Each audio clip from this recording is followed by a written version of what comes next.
السلام علیکم ورحمۃ اللہ وبرکاتہ۔ دوستو، آپ میرا YouTube channel doctor Arshad head T V دیکھ رہے ہیں۔ آج کی ویڈیو خاص طور پر ان لوگوں کے لیے ہے جو ہومیوپیتھک طریقہ علاج کی مخالفت کرتے ہیں یا اس کو مانتے نہیں۔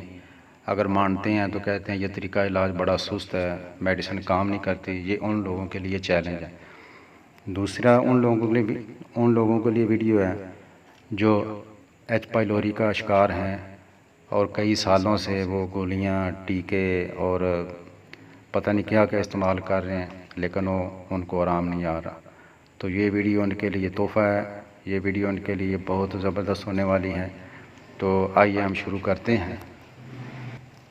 معدہ اور انتڑیوں کی 80 سے 90% بیماریوں کی وجہ ایچ پائلوری بیکٹیریا ہے، جو گندا پانی استعمال کرنے سے، تیز اور گرم مسالے دار اشیاء استعمال کرنے سے، سگریٹ نوشی کرنے سے، شراب اور دیگر حرام چیزیں استعمال کرنے سے پیدا ہوتا ہے۔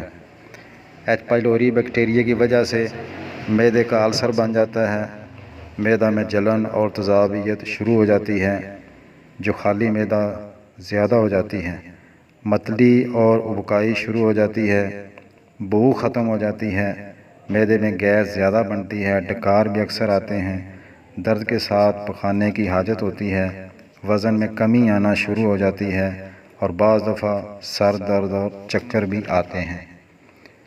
اگر آپ کے اندر یہ علامات موجود ہیں اور 1 مہینے سے مسلسل آپ میڈیسن استعمال کر رہے ہیں لیکن افاقہ نہیں ہو رہا، تو پھر آپ کسی اچھی لیب میں جا کر ایچ پائلوری کا ٹیسٹ کروائیں۔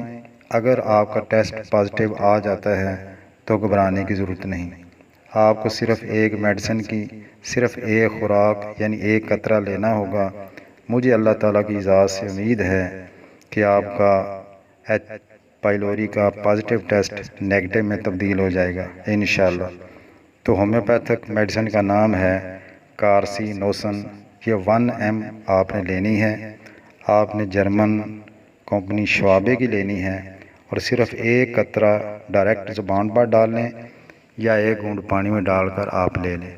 پھر اس کے بعد آپ نے اگر ضرورت محسوس ہوئی تو دوسرا قطرہ میرے مشورے کے بغیر آپ نے استعمال نہیں کرنا، نہیں تو انشاءاللہ 1 قطرہ ہی کافی ہوگا۔ تو اگر آپ کو یہ ویڈیو پسند آئی ہو تو بھائی اس کو لائک کر دیں، شیئر کر دیں اور سبسکرائب کرنا تو میرا حق بنتا ہے، یہ آپ کر دیں۔ انشاءاللہ پھر ملاقات ہوگی۔ السلام علیکم ورحمۃ اللہ وبرکاتہ۔